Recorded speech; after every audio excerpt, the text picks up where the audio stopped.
Om Swastiastu. Perkenalkan, nama saya Nikade Dinda Lestari, NPM 19321212279. Kami dari kelompok 8 akan mempresentasikan tentang manajemen investasi dan pasar modal. Penilaian saham atau stock valuation. Saham adalah surat berharga yang merupakan tanda kepemilikan seseorang atau badan terhadap suatu perusahaan. Pengertian saham ini artinya adalah surat berharga yang dikeluarkan oleh sebuah perusahaan yang berbentuk perseroan terbatas atau PT, atau yang biasa disebut dengan emiten. Saham menyatakan bahwa kepemilikan saham tersebut adalah juga memiliki sebagian dari perusahaan itu. Dengan demikian, kalau seorang investor membeli saham, maka ia pun menjadi pemilik atau pemegang saham di perusahaan tersebut.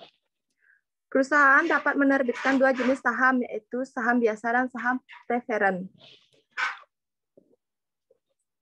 Di sini ada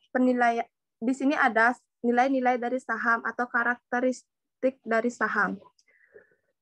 Yang pertama ada nilai buku atau book value. Nilai buku per lembar saham. Rumusnya yaitu total ekuitas per jumlah saham yang beredar. Yang kedua ada nilai pasar. Harga dari saham di pasar pada saat tertentu ditentukan oleh pelaku pasar. Dan yang ketiga ada nilai intristik. Nilai seharusnya dari suatu saham ada dua analisis yang digunakan untuk menentukan nilai sebenarnya. Yang pertama, ada fundamental security analysis atau company. Yang kedua ada technical analysis. Yang selanjutnya akan dilanjutkan oleh teman saya. Saya Nimade Depi Raiwahyuni, NPM 109, akan melanjutkan presentasi dari teman saya. Karakteristik saham biasa. Yang pertama, memiliki hak suara pemegang saham sehingga dapat memilih Dewan Komisaris. Yang kedua, hak didahulukan bisa perusahaan menerbitkan saham baru. Yang ketiga, tanggung jawab terbatas hanya pada jumlah yang diberikan saja. Yang keempat, dividen dibayarkan sepanjang perusahaan memiliki laba. Yang kelima, hak memperoleh bagian hasil kekayaan perusahaan jika mengalami kebangkrutan setelah perusahaan melunasi kewajibannya. Selanjutnya, karakteristik saham referen. Yang pertama, memiliki berbagai tingkat, dapat diterbitkan dengan karakteristik yang berbeda. Yang kedua, tagihan terhadap aktiva dan pendapatan memiliki prioritas lebih tinggi dari saham biasa dalam hal pembagian dividen. Yang ketiga, dividen kumulatif bila belum dibayarkan dari periode sebelumnya, maka dapat dibayarkan pada periode berjalan dan lebih dahulu dari saham biasa. Yang keempat, konvertibilitas dapat ditukar menjadi saham biasa bila kesepakatan antara pemegang saham dan organisasi penerbit terbentuk. Selanjutnya akan dilanjutkan oleh teman saya.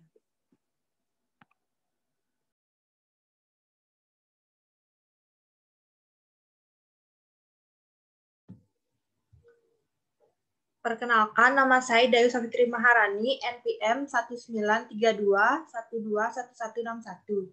Selanjutnya saya akan membawakan materi yaitu penilaian saham biasa dan skema penilaian saham. Technical analysis. Analisis ini merupakan upaya untuk memperkirakan harga saham dengan mengamati perubahan harganya di waktu lalu. Analisis ini didasarkan pada argumen bahwa yang pertama, harga saham mencerminkan informasi yang relevan. Yang kedua, informasi yang relevan ditunjukkan oleh perubahan harga di waktu lalu. Yang ketiga, perubahan harga saham akan mempunyai pola tertentu dan pola tersebut akan berulang.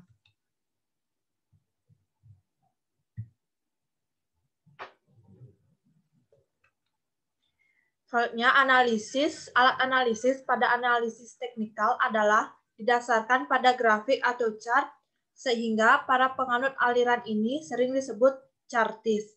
Analisis teknikal percaya bahwa gerakan saham akan mengikuti pola head and shoulders atau kepala dan bahu. Yang pertama, seorang analisis percaya bahwa suatu saham berada di titik A. akan memutuskan membeli dan menahan dalam jangka pendek untuk memperoleh capital gains. Yang kedua, jika suatu saham berada di titik B, maka ia akan menjualnya karena diperkirakan harganya akan turun. Yang selanjutnya ada analisis fundamental. Ada dua pendekatan dalam analisis fundamental. Yang pertama, present value approach atau capitalization of income method. Yang kedua ada price earning ratio approach. Selanjutnya akan dilanjutkan oleh teman saya. Perkenalkan, nama saya Ana Agung Istidilia Cempaka, NPM 1932121298. Saya akan membahas tentang present value approach. Pendekatan ini didasarkan pada argumen bahwa nilai dari suatu perusahaan tergantung dari prospek perusahaan tersebut di masa datang, dan prospek ini merupakan kemampuan perusahaan untuk menghasilkan aliran kas di masa depan. Maka nilai perusahaan dapat ditentukan dengan mendiskontokan nilai arus kas di masa depan menjadi nilai sekarang. Model valuasi saham. Yang pertama yaitu ada dividen yang diharapkan. Pengertian dividen yang diharapkan adalah dividen yang diharapkan akan diterima oleh para pemegang saham pada akhir tahun tertentu. Yang kedua adalah harga pasar atau market price. Pengertian harga pasar adalah harga di mana saham dijual di pasaran. Di pasar tersebut ada mekanisme perdagangan saham yang harus diikuti. Yang ketiga yaitu pengertian harga saham yang diharapkan adalah nilai intrinsik saham hari ini seperti yang terlihat oleh investor yang sedang melakukan analisis. Yang keempat yaitu ada pertumbuhan, tingkat pertumbuhan atau growth rate. Pengertian tingkat pertumbuhan adalah dividen per lembar saham yang diharapkan.